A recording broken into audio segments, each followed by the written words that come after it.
할렐루야. 오늘은 2022년 12월 25일 성탄절입니다. 우리 주 예수님이 이 세상 만민을 구원하시기 위해서 하나님의 언약을 따라 이 세상에 오셨고 하나님의 그 모든 언약을 성취하셨습니다. 언약의 성취이신 그리스도 예수라는 제목으로 하나님 말씀을 함께 보도록 하겠습니다. 하나님의 언약이 그리스도 예수 안에서 성취되는 과정은 무엇인지, 그리고 예수님의 족보에서 예수님이 유다의 후손으로 오시게 되는 그 의미가 무엇인지 함께 살펴보겠습니다.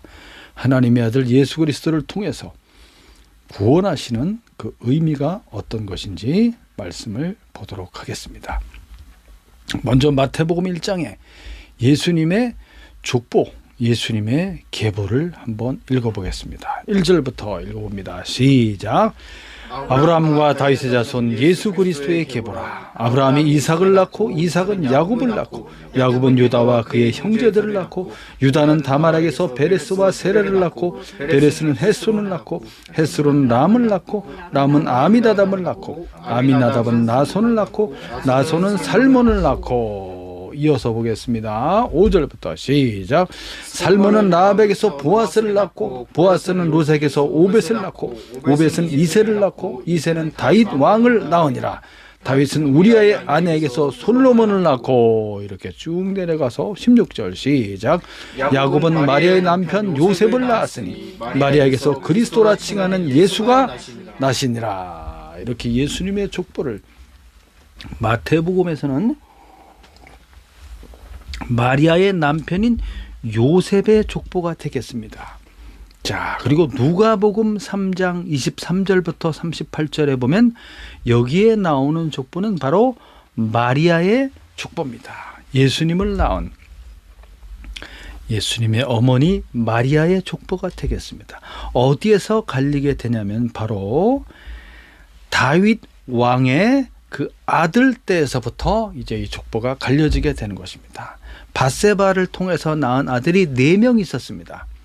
그 중에 막내 아들이 솔로몬입니다. 솔로몬. 그래서 다윗의 왕권이 솔로몬에게로 넘어가게 되고 그 솔로몬의 계보를 따라서 쭉 내려가면 마리아의 남편인 요셉이 나오게 되는 것입니다. 그래서 예수님의 족보 마태복음에서는 요셉의 족보를 이야기하고 있고요. 그 다음에 누가복음에서는 다윗의 그러니까 밧세바를 통해서 나온 세 번째 아들이 나단입니다. 나단의 후손의 계보로 내려가면 바로 예수님의 어머니 마리아가 나오게 되는 것이죠.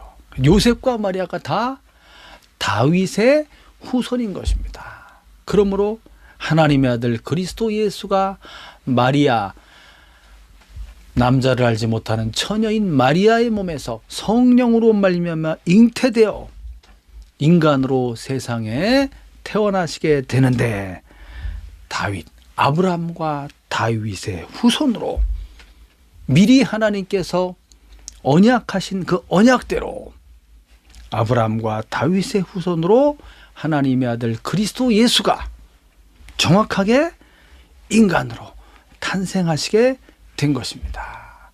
예수님으로부터 2000년 전 사람이 바로 아브라함입니다. 아브라함의 언약이 있습니다.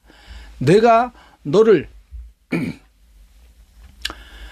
통하여 천하 만민을 구원하겠다. 내 씨로 말미암아 천하 만민을 구원하겠다라는 하나님의 언약이 아브라함에게 주어진 것이죠.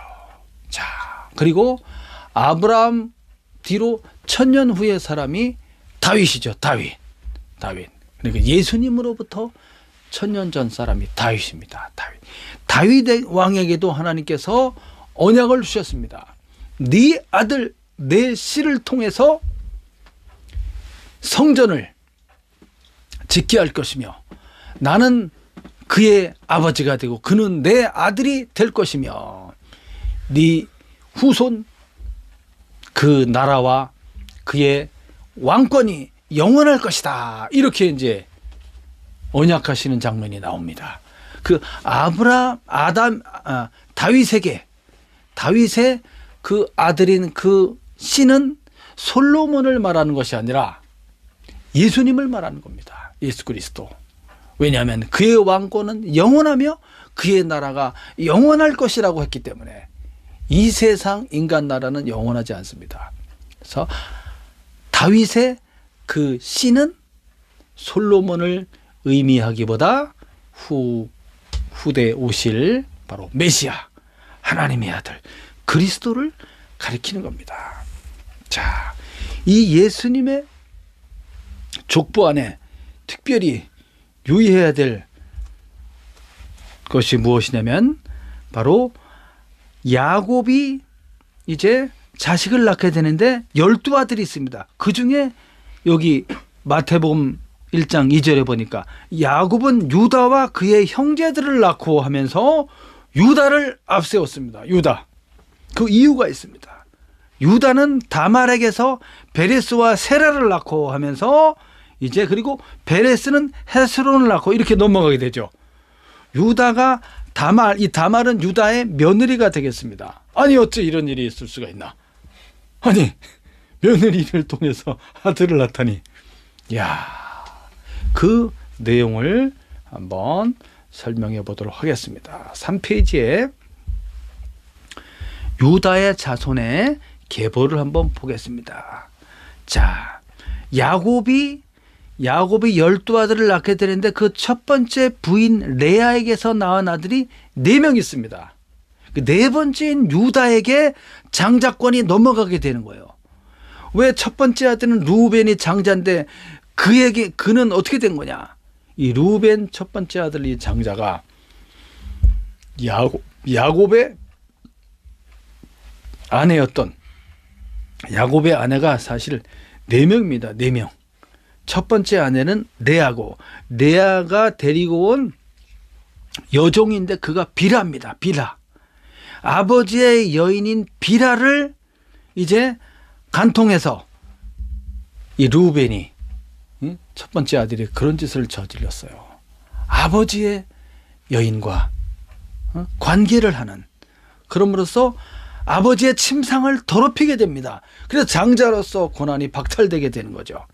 그 다음 시므온과 레위 이 두 사람은 이제 피를 흘리게 됩니다. 피를 칼로써 세겜 족속, 그러니까 야곱이 삼촌 집에서 바단나람에서 돌아와서 가나안으로 돌아왔을 때 세겜 땅에 머물게 되었을 때 세겜 족장의 아들이 야곱의 딸 디나를 좋아하게 됐는데 강제로 겁탈을 하게 됩니다. 그것으로 인하여서 우리 야곱 집안을 욕보했다.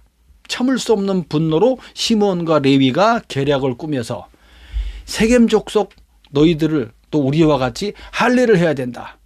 그래야지 우리의 딸을 줄 수 있다. 이렇게 속임으로써 그들이 할례를 받고 남자들이 다 누워있을 때 시몬과 레위가 칼을 들고 들어가서 다 죽여버립니다. 그래서 피를 잔인하고도 아주 잔혹한 그런 행위로 말미암아 그들도 장자권에서 이탈이 되게 되고 네 번째 아들인 유다가 바로 그 장자권을 승리하게 되는, 그렇다고 해서 유다가 아주 깨끗하고 거룩한 사람이냐, 그렇지 않다는 것이 지금 여기 족보에 보면 나옵니다. 자, 장자의 고난이 유다에게 넘어가게 되는데 이따가 뒤에 이제 야곱이 마지막 죽기 전에 12아들을 축복하는 장면에서 유다에게 뭐라고 축복했는지 그 예언의 말씀을 이따가 보도록 하겠습니다. 어쨌든 간에 하나님께서 이 세상을 구원하기 위해, 죄악된 세상의 인간들을 구원하기 위한 큰 구원의 이제 계획을 하시고 그것을 이루어 가시는 과정 속에서 하나님이 각 시대 사람들을 선택하시게 되는데 그 선택의 기준이 인간의 거룩함과 깨끗함에 있는 것이 아니라 절대적으로 하나님께 있다는 거예요. 인간은 죄악되고 오염되고 불의하고 불합리하며 불법을 행하는 그런 자들인 것입니다. 아무리 아브라함과 다윗의 후손이라 할지라도 그들에게는 무엇이 있습니까? 결점이 있고 결함이 있고 그리고 흠이 있고 죄악된 그런 연약한 인간이라는 거죠. 예수님의 족보 속에 그러한 부족하고 죄악된 인간의 모습이 들어있다는 거예요. 자, 이 네 번째 아들인 유다는 가나안 사람 수아라는 사람의 딸과 결혼하게 되는 것입니다. 가나안 여자와 결혼하게 돼요. 그 아브라함도 자기 아들 이삭을 결혼시킬 때 이 집안 사람하고 결혼을 하게 했잖아요. 가나안 사람과 결혼하지 않게 하려고 했던 겁니다. 이것이 전통적인 그런 이 믿음의 사람들의 뜻인데, 이 유다는 그것을 거스리고 가나안 여자와 결혼을 해서 3명의 아들을 낳습니다. 엘 또는 에르라고 합니다. 에르, 오난, 셀라. 그래서 엘을 위해서 다말이라는 또 가나안 여인과 결혼을 시키게 됐습니다.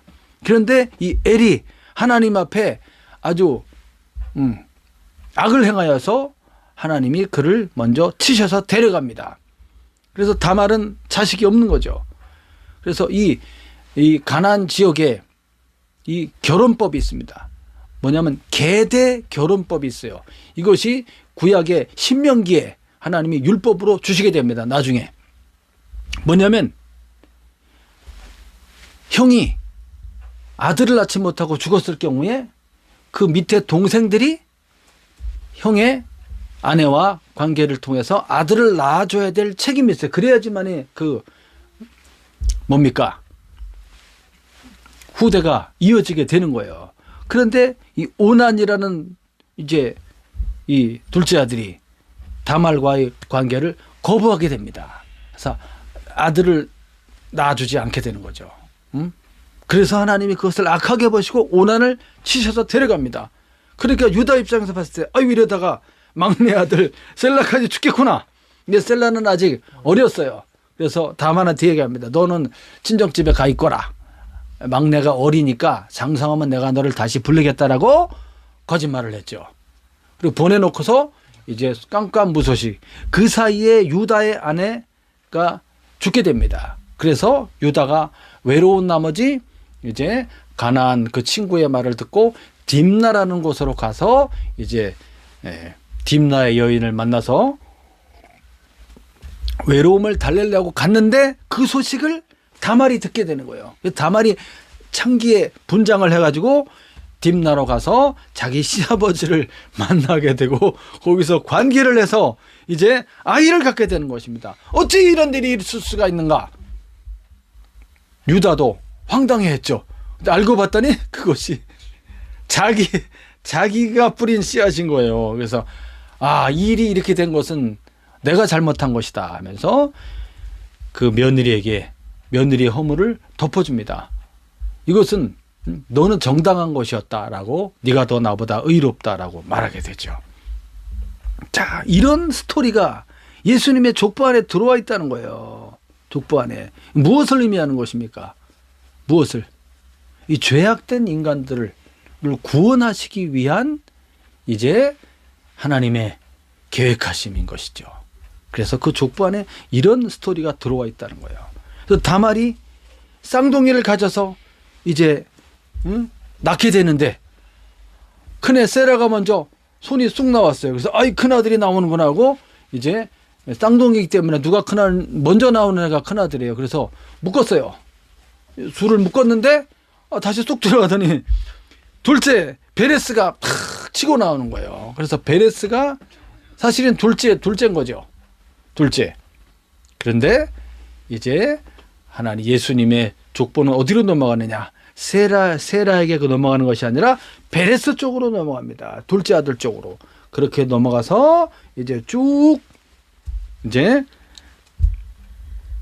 자손이 나오게 되는 거죠. 그래서 베레스는 헤스론, 그다음 람, 아미나답, 나손, 살몬, 보아스, 오벳, 이세, 다윗 왕 이렇게 넘어가게 되는 거예요. 둘째 아들을 통해서. 야곱도 원래는 둘째 아들이죠. 야곱도. 첫째 아들은 누구였어요? 에서였잖아요. 그 둘째 아들을 하나님이 택하신 거죠. 왜 첫째 아들은 택하지 않고 둘째 아들을 택하느냐? 이것에 대해서 어떻게 생각하십니까? 하나님의 마음입니다. 하나님의 섭리입니다. 하나님의 뜻입니다. 거부할 수 없는 하나님의 뜻인 거죠. 둘째를 택하심으로써, 야, 여기에 구원에 있어서는 전적으로 주권적인 하나님의 택하심, 선택이 있고, 그 다음에 선택을 받은 이 사람들은 전적으로 하나님을 믿고 신뢰해야 하는 것이죠. 자, 여기에 하나님의 구원의 섭리가 들어 있습니다. 인간의 잘남과 인간의 자랑과 인간의 무슨 강한 힘과 그것을 통해서 하나님이 택하시는 것이 아니라는 거예요. 아무 조건 없이, 기준 없이 그저 하나님께서 선택하신 그 사람이 구원을 받게 되는 하나님의 선택의 원리와 하나님의 은혜의 원리가 있다는 거예요. 내가 잘나서 내가 선택을 받고 구원받은 것이 아니라는 거예요. 모든 것이 다 무엇이다? 하나님의 은혜라는 것이, 은혜. 그것을 지금 이 족보에서 보여주고 있는 것입니다. 더 신기한 것은 다윗 왕이 탄생하게 되는데, 그 다윗 왕의 증조할머니, 그 위의 할머니가 누구냐? 바로 살몬의 아내가 누구였냐면 여호수아가 이제 요단강을 넘어 가나안을 정복할 때 그 첫 번째 성인 여리고성을 점령하게 되는데, 그 여리고성에 살고 있는 기생 라합이 바로 살몬의 아내가 된 것입니다. 기생 라합이 뭐라고 그랬습니까? 상처나지에 이스라엘의 여호와 하나님만이 참 신이시다, 이렇게 고백을 하는 거예요. 이 이방 여인이, 이 가나안 여리고성의 여인이. 그래서 그 여인이 기가 막히게도 살몬, 그 유다의 후손인 살몬의 아내가 되었고, 그를 통하여 보아스라는 사람을 낳게 됩니다. 보아스는 누굽니까? 이 보아스의 아내가 누구냐면 룻입니다. 룻기를 읽어봐야 돼요. 그래서 하나님의 이 구원의 역사에는 스토리가 들어있어요. 스토리. 그 스토리를 읽어보면서 와, 정말 기가 막히구나. 하나님의 구원하시는 그 사랑과 섭리가 기가 막히구나. 유다 지파의 한 자손이 있었는데 그 사람들이 이제 이사를 갑니다. 모든 땅을 다 정리하고 모압으로 이사를 가서 살게 되는데 거기서 망하게 돼요. 그래서 그 남편이 죽게 되고, 그 나옴이라는 여인이 이제 두 아들과 함께 이제 살게 되게 되는 거죠. 두 아들. 첫 번째 아들도 죽고 둘째 아들도 죽게 됩니다. 그래서 모압에서 얻은 모압 여인 둘만 있었는데, 첫 번째 며느리는 그냥 가버리고 두 번째 며느리가 룻이에요. 이 룻이 이제 어머니를 따라가겠다는 거예요. 그 어머니가, 얘야, 이제 나이는 나이도 늙고 더 이상 너에게 해줄 게 없다. 너는 젊으니 네 족속에게로 가서 새로운 남편을 맞아 잘 살도록 해라. 나는 내 고향 유대 땅으로 돌아가겠다 라고 말했는데, 룻이 어머니의 하나님이 저희 하나님이요, 어머님의 나라가 저희 나라입니다 하면서 쫓아온 거예요. 쫓아왔는데 이제 돌아왔지만 이제 땅도 없고 아무것도 없잖아요. 근데 그 집안에 재력이 있는 사람들 중에 그 순서가 있어요. 순서. 재력 있는 사람들 중에서 이 사람들이 살아갈 땅을 대신 이제 사서 대신 물러주게 되는 그 법이 있어요. 기업을 무르는 법이 있습니다. 기업을 무르게 되고, 그 다음에 지금 자식이 없잖아요. 자식을 낳아줄 그 의무까지 있게 되는 겁니다. 그런데 이 보아스보다 이 서열상으로 앞선 사람이 자기는 안 하겠다고 그랬어요. 내가 무슨 땅까지 물어주고 자식같이 낳아줘야 되냐.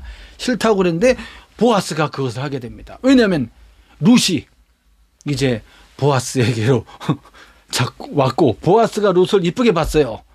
가난한 이 여인이, 이방 여인이 여기까지 따라와서, 그래서 시어머니를 봉양하기 위해서 보아스의 밭에 와갖고 이삭을 주울 때 어떻게 했습니까? 이제 밑에 종들을 시켜갖고 많이 뿌려주라고, 저 여인이 가져갈 수 있도록 막 먹을 걸 많이 줬어요. 그 이야기를 시어머니가 듣자, 아, 저 사람이 너에게 마음이 있구나. 작전을 세워서, 그래서 결국은 보아스가 이제 기업을 물어주게 되고 룻을 아내로 맞아들여서 자식까지 낳아주게 되는데, 그 룻이 바로 다윗 왕의 증조 할머니가 되는 거예요. 이방 여인이. 그 위에 할머니는 라합, 여리고성, 가나안 여리고성의 여인이었고, 그 다음 정조 할머니는 모압의 여인, 이방 여인이 이 다윗 왕을 낳아주게 되는 것이죠. 그 조상이 되는 거예요. 그렇게 보면 예수님도 이방 여인의 후손으로 오게 되는 겁니다. 이게 무슨 뜻입니까? 아브라함에게 언약했던 내 씨를 통하여 천하 만민이 구원을 받으리라 한 그 약속이 이루어지게 되는 거예요. 예수님이 그래서 예수님의 족보에 이방 여인이 들어와 있다는 것은 유대인만 구원하는 유대인만의 하나님이 아니라는 거예요. 천하 만민의 하나님이신 거죠. 누구든지 하나님의 아들 이 세상을 구원하기 위해서 자기 몸을 희생제물로 바치고 그 피를 흘림으로써 만민을 구원하시는 하나님의 아들 예수, 천지 만물을 창조하신 하나님의 아들 그 예수를 믿음으로 나의 주님으로 받아들이면 어떻게 되는 겁니까? 모든 죄사함을 받고 구원을 받고 하나님의 자녀가 되는 복을 받게 되는 것입니다. 그것이 예수님의 족보 안에 들어있다는 놀라운 사실인 것입니다. 그렇다면 유다를 낳은 아버지인 야곱이 마지막에 죽기 전에 12아들들을 축복하는 장면이 나오는데 유다에게는 뭐라고 축복했는지 그것을 보도록 하겠습니다. 자, 4페이지 창세기 49장 8절부터 12절 읽어보겠습니다. 8절 시작. 유다야, 너는 내 형제의 찬송이 될지라. 내 손이 내 원수의 목을 잡을 것이요 내 아버지의 아들들이 내 앞에 절하리로다. 유다는 사자 새끼로다. 내 아들아, 너는 움킨 것을 찢고 올라갔도다. 그가 엎드리고 웅크림이 수사자 같고 암사자 같으니 누가 그를 범할 수 있으랴. 규가 유다를 떠나지 아니하며 통치자의 지팡이가 그 발 사이에서 떠나지 아니하시기를 실로가 오시기까지 이르리니 그에게 모든 백성이 복종하리로다.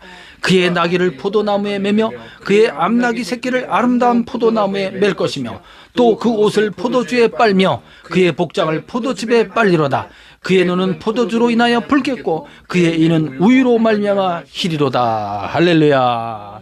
야, 유다 축복하는데 내 형제의 찬송이 될 것이다. 야, 유다가 장자의 고난을 받는다는 거예요. 형제들이 찬송하게 되는 것이죠. 유다. 그래서 유다는 형제 중에 으뜸이 되는 복을 야곱이 탁 이야기하는 거예요. 야곱이 어떻게 알고 이걸 다 얘기하고 있죠? 야곱의 영성이 이렇게 위대하다는 거예요. 많은 고난 중에 늘 기도하며 하나님을 가까이 했던 야곱이 마지막 죽기 전에 예언하면서 축복하는데 기가 막히게 축복하고 있습니다. 유다야, 너는 내 형제의 찬송이 될지라. 그러면서 네 원수의 목을 잡을 것이며 내 아버지의 아들들이 네 앞에 절할 것이다. 왕이 된다는 거, 왕권을 이야기하는 것입니다. 유다는 사자 새끼로다. 이 사자 새끼, 용맹함과 왕을 상징하는 거예요. 왕. 그래서 암사자 같고 숫사자 같다 그랬죠. 10절에 규가 유다를 떠나지 아니할 것이며, 이 규는 뭘 말하냐면 셉터라는, 영어로 셉터라는 것인데, 이것은 왕이 오른손에 딱 잡고 있는 쥐희봉, 단장, 쥐희봉 1m 정도 되는 크기에 이걸 들고 있어요. 왕들의 그 사진에 보면 옛날 왕들, 서양이고 동양이고 왕들은 뭘 들고 있어요. 이렇게 딱 들고 있는데 그 규의 끝에는 아름답게 장식이 되어 있습니다. 왕권을 상징하는 쥐희봉을 가리키고, 이 동양에서는 어떤 패를 가리켜서, 우리나라 고려나 조선의 왕들을 보면 왕복을 딱 입고 이렇게 손을 모으고 가운데 머리 들고 있죠. 옥으로 된 패를 들고, 이것이 왕이라는 것을 상징하는 겁니다. 그 규, 그리고 통치자의 지팡이가 떠나지 아니할 것인데 실로가 오시기까지 그렇게 될 것이다. 이 실로라는 것은 뭐냐면 메시아를 상징하는 거예요. 실로라는 것은 샬라라는 말에서 유래가 되었는데, 안식을 주는 자, 평화를 만드는 자리로서 메시아, 그리스도, 예수를 상징하는 겁니다. 그래서 유다의 후손으로서 누가 오는 거예요? 실로, 바로 메시아가 온다는 것을 가리키는 것입니다. 그리고 11절부터 내용은 뭐냐면 이 유다의 후손이 아주 큰 복을 받게 되는 거예요. 측량할 수 없는 그리스도의 풍성함을 의미하는 것입니다. 나귀 새끼를 포도나무에 맸다 그랬죠. 그럼 포도 다 따먹을 거 아니야. 나귀를 포도나무에 매놓으면 따먹어도 너무너무나 많은 포도가 그냥 풍부한 걸 가리켜요. 그 포도를 즙틀에다 넣고서 막 이렇게 빨개, 이렇게 막 즙틀에 밟아서 이렇게 포도주를 즙을 짜지 않습니까? 그게 뭐 옷에 막 튀는 거지. 옷이 그냥 포도주로 물드는 거야. 빨래하듯이 아예 그냥. 그래서 그 옷을 포도주에 빨며 이것은 풍성함을 가리키는 거예요. 풍성함. 그럼과 동시에 이 나귀 새끼야 포도주라는 의미에서 그리스도 예수를 상징해 주고 있습니다. 또한 이게 예수님이 이제 예루살렘 성으로 들어갈 때 그때 뭘 타고 들어갔어요? 나귀의 새끼를 타고 들어가지. 나귀의 새끼. 겸손하신 그리스도를 가리키며 그 옷이 포도주에 빨며 예수님의 옷이 이제 두들겨 맞아서 피로 물들고 대신 십자가에서 피 흘려 죽으시는 그리스도의 희생을 의미한다고 볼 수 있겠습니다. 이러한 그리스도의 은혜의 풍성함을 쫓아서 예수를 믿는 이방인과 유대인뿐만 아니라 모든 만민이 예수를 믿음으로 죄사함을 받고 구원을 받는다는 것을 의미해 주고 있습니다. 야곱의 축복이 대단하지 않습니까? 어떻게 이렇게 기가 막히게 앞일을 내다보면서 정확하게 예언할 수 있는지 너무너무나 그의 영성이 너무너무나 뛰어난 것을 알 수 있습니다. 이 야곱의 축복, 유다를 향한 하나님의 계획하심이 그대로 이루어지게 되는 것입니다. 유다의 후손으로 하나님의 아들 그리스도 예수가 이 세상에 오시게 된 것입니다. 할렐루야. 아멘. 자, 그리고 다윗의 언약을 보도록 하겠습니다. 다윗의 언약 사무엘하 7장 12절부터 16절. 다윗은 그 아들,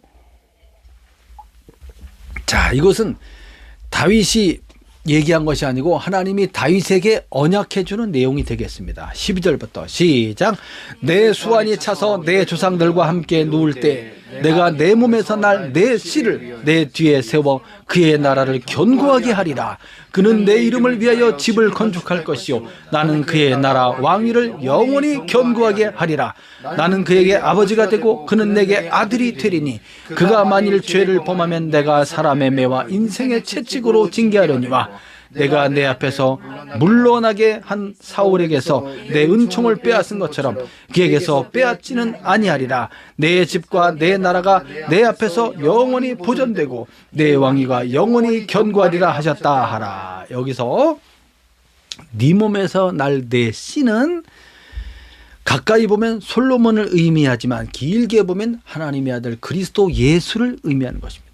그리스도 예수가 다윗의 후손으로 오셔서 그의 나라와 그리고 그의 왕권이 영원할 것이다 라고 말해주고 있습니다. 그의 나라와 왕위는 영원히 견고하리라. 이것은 그리스도 예수의 나라를 가리킵니다. 솔로몬의 나라 이스라엘은 망했죠. 이스라엘과 유다는 다 망해버렸습니다. 이것은 그리스도 예수의 나라를 가리킵니다. 나는 그에게 아버지가 되고 그는 내게 아들이 되리라. 맞죠? 하나님의 아들 그리스도 예수. 그가 나를 위해서 집을 건축할 것이다. 가까이 보면 솔로몬이 하나님을 위해서 성전을 건축한 것이지만 하나님의 아들 그리스도 예수가 바로 하나님의 성전인 것입니다. 할렐루야. 그리스도 예수 안에서 예수님께 붙은 우리 모두가 하나님의 성전이 되는 것이죠. 마지막으로 창세기 12장 1절부터 3절. 아브라함의 언약, 아브라함에게 주신 언약 속에서 하나님은 만민을 구원하시려는 계획을 어떻게 성취해 가시는지 보도록 하겠습니다. 1절부터 창세기 12장 1절 시작. 여호와께서 아브라함에게 이르시되 너는 너의 고향과 친척과 아버지의 집을 떠나 내가 내게 보여줄 땅으로 가라. 내가 너로 큰 민족을 이루고 내게 복을 주어 내 이름을 창대하게 하리니 너는 복이 될지라. 너를 축복하는 자에게는 내가 복을 내리고 너를 저주하는 자에게는 내가 저주하리니 땅의 모든 족속이 너로 말미암아 복을 얻을 것이라 하신지라. 땅의 모든 족속이 너로 말미암아 복을 얻을 것이다. 그러면서 네 후손이 하늘의 별과 같이 많게 될 것이며 또한 바다의 모래와 같이 땅의 티끌과 같이 많게 될 것이다. 아브라함의 후손이 많아봐야 무슨 그렇게 많게 되겠습니까? 이것은 천하 만민 이방인들까지 다 구원한다는 뜻이에요. 그래서 이제 모든 구원받은 이방인들이 다 믿음의 조상 아브라함의 언약했던 것처럼 아브라함의 자손이 되는 거예요. 아브라함이 하나님께서 언약하신 이 언약을 들었을 때 믿었습니다. 그 믿음을 보시고 하나님이 너는 의롭다라고 말씀해 주셨죠. 창세기 22장 18절 보겠습니다. 시작. 또 내 씨로 말미암아 천하 만민이 복을 받으리니 이는 내가 나의 말을 준행하였음이라 하셨다 하니라. 그 100살에 낳은 이삭을 갖다 하나님이 바치려고 했을 때 이 아브라함은 즉시 순종하여 바치게 되는 것입니다. 그랬을 때 왜냐하면 하나님이 자기에게 하신 약속을 믿었기 때문에 그렇습니다. 이 이삭을 통해서 반드시 후대가 이어지게 되고 하나님의 아들이 이 아브라함 이삭의 후손으로 오셔야 되기 때문에, 그래서 천하 만민을 구원하셔야 되기 때문에, 그래서 아브라함은 오실 메시아 그리스도를 알고 믿었다고 되어 있습니다. 할렐루야. 아멘. 그래서 내 씨는 예수님을 가리킵니다. 하나님의 아들 예수 그리스도를 통해서 천하 만민 모든 이방인까지도 복을 받으리라, 구원을 받으리라. 자, 그렇다면 창세기 9장에 노아는 이제 그 세 아들들에게 어떻게 예언했는지 이것을 보도록 하겠습니다. 9장 26절 시작. 또 이르시되 셈의 하나님 여호와를 찬송하리로다. 가나안은 셈의 종이 되고 하나님이 야벳을 창대하게 하사 셈의 장막에 거하게 하시고 가나안은 그의 종이 되게 하시기를 원하노라 하였더라. 자, 이 노아는 아브라함 전 500년 전 사람입니다. 500년 전 사람. 예수님으로부터 한다 그러면 2500년 전 사람이 바로 노아가 되겠습니다. 노아. 그러니까 세상을 창조하시고 1500년 후에 노아의 홍수 심판이 있게 되는 것이죠.